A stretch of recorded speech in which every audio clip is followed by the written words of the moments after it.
Ngayon isipin mo ito, nasa gitna ka ng kagubatan, gabi na. Wala kang kasabay, bukas ang paligid, hangin ang nagsisilbing tanging kausap mo. Isang anino ang nagliwanag sa gilid ng trail. Bahagya mong nakikita ang hugis, parang isang malaking lobo na tao. May mga galos at sugat sa balat. Namumula at sumisiklab ang mata. Bumaba ito ng dahan-dahan sa 4 na paa. Lumalapit. Naririnig mo ang palatak ng dila nito. Parang hayop na gustong kumain ng laman. Nang humakbang ito, parang nabasag ang lupa sa ilalim ng kanyang talampakan. Tipong parang tunog ng salamin pag nababasag. At nang biglaan, siya'y tumayo. Nakita mong may kamay, may kuko, may mukha ng tao na binabalutan ng balahibo. Nagdidilim ang paningin at walang awa. Ramdam mo ang panginginig ng buto mo. Hindi ka makagalaw, hindi ka makatingin ng malayo. Bawat kisap matay, unti-unti siyang lumalapit sa iyo. Sa sandaling iyon, maririnig mo ang paghinga, mabigat, mababaw, parang binibilang ka na niya. At saka biglang isinaksak niya ang kuko niya sa dibdib mo. Naramdaman mong may dugong tumagas, mainit sa balat mo. Pero bigla siyang naglaho. Nabaliw ka, nagiiyak at nanginginig ng walang paliwanag.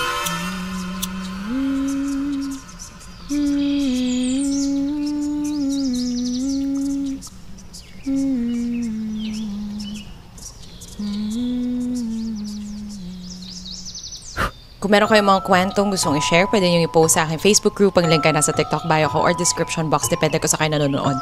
Also, don't forget to like, subscribe, and tap the notification bell for more updates. O, diba? Ang haba na ng intro natin. Pahaba na pahaba. Ito ang pag-uusapan natin. Isang kwentong Navajo o mga indigenous na taong naninirahan sa Utah at Arizona, Southwest America. Kwentong kinatatakutan ng marami. Ang kwento ng Skinwalker. Isang nilalang na may power na magbago ng anyo at maglakad na nag-aanyong balat ng hayop o mas masahol pa, ng tao. Sa Navajo lore, tinatawag siyang with it, he goes on all fours. Pero hindi ito basta mythical beast. Ayon sa mga naninirahan doon, hindi ito isang alamat kundi tunay na kwento. Sabi ng ilan, isang uri siya ng witch na naging masama, sumuko sa dark forces at nagawang mag-shapeshift or magbagong anyo. Gamit ito ng balat ng hayop. Noong 1994, lumipat ang Sherman family sa isang malaking lupa sa Utah. Pero imbes na tahimik na buhay, nakaranas sila ng bangungot gabi-gabi. One night, lumabas ang ama nilang si Terry Sherman para maglakad kasama ang mga aso sa paligid ng ranch. Sa dilim, may nakita siyang lobo. Pero hindi basta-basta lobo ito dahil ito'y 3 beses ang laki sa normal. Sinubukan nitong barilin ni Terry ng 3 beses gamit ang kanyang shotgun. Pero hindi man lang ito nasugatan. Ang kakilakilabot pa ay bigla na lang itong naglaho na parang bula. Sa kanilang property din, may mga kaso ng mutilated cattle na hindi maintindihan ng mga eksperto. Natagpo ang patay ang mga baka na parang inoperahan. Malinis ang hiwa at walang dugo. Dahil sa mga nakakakilabot na karanasang ito, kalaunan tinawag ang kanilang lupa na Skinwalker Ranch. Pagkatapos ng halos 2 taon ng takot at kababalaghan, ibinenta ng Sherman family ang lupa. Hindi nila kinaya ang trauma. Hanggang ngayon, may mga investigator at kamera na nakaset up doon, pero wala pa ring malinaw na sagot. Sa Navajo Station naman ay may isang pamilya ang nagdesisyon na mag-camp malapit sa border nito. Tahimik ang gabi, malamig ang hangin, at habang kumakain sila ng huling dinner sa campfire, nagsimula ng maging sobrang tahimik ang paligid. Nakarinig sila ng kakaibang tunog. Hindi ito hayop, hindi aso, hindi coyote. Para itong tawa ng bata. Mahina sa una, parang galing sa mga puno sa gilid. Nagkatinginan ng lahat kasi wala namang bata sa grupo, lalo na't desyerto at kakahuyan lang ang paligid. Habang sinusubukang ituloy ang gabi, Napansin ng tatay na parang may mga matang nakatingin mula sa kadiliman. Hindi siya sigurado kung imagination lang pero ramdam niya na may nakabantay. Isa sa kanila ang tumingin sa gilid ng apoy at nakita ang isang figure sa dilim.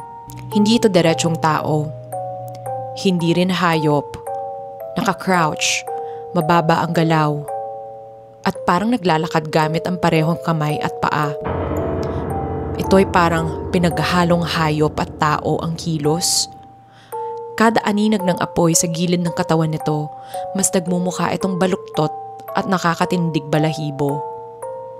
Nang marinig ulit nila yung tawa ng bata, mas malapit, mas malinaw. Doon na sila kinabahan ng gusto. Hindi na sila nag-aksaya ng oras, pinatay ang apoy, nag-impake at agad umalis ng lugar kahit 10 oras ng gabi. Sabi ng mga matatanda sa Navajo, yun daw ang isa sa mga paboritong modus ng skinwalker. Gumamit ng tinig o tawa ng bata para linlangin ka. Dahil natural na instinct na tao ang tumulong kapag may batang natitira sa dilim. Babala ng mga matatandang Navajo people, hindi sila dapat binabanggit ng basta-basta. Ito'y isang tabu.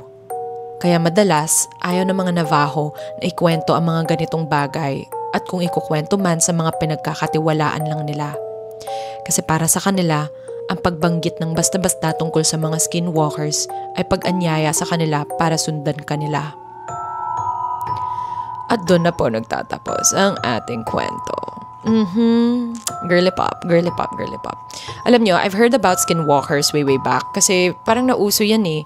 Kasi diba may mga internet, anong tawag dito? Mga internet horror stories. Parang kunwari si Slenderman, si Momo. Tapos isa ang skinwalkers sa mga naririnig kong chika-chika. Kunwari yung parang aso. Yung mga nakikita ko, parang kapag nakatitig sila, para silang tao. Ganun. Gets nyo ba? Yung titig nila, hindi yung normal na titig ng aso. Ganon. And they call them skinwalkers daw. Yung mga nagaanyong tao, nagsha-shapeshift into other animals. So, creepy. Never do this. If you see this, leave your house immediately. The man in the video has his dog outside and wants to come in. But the problem is that his dog is already inside. That dog was a skinwalker. But I advise you not to watch the rest. It's not for the faint of heart. If you're still here, don't forget that I can only protect my followers who have commented and especially saved this video. Did you know that if you click on share and then on more and a blue radio app appears, it means your phone is being tracked by someone? These strange creatures come from Navajo culture. Typically, they roam at night near forests, but lately, they've been getting closer and closer to cities. They take the appearance of your pets or even humans to get close to you. Their goal is simple: to take your skin. In this video, a boy films his neighbor's balcony, but his neighbors have never had a dog. Look how scary its head is.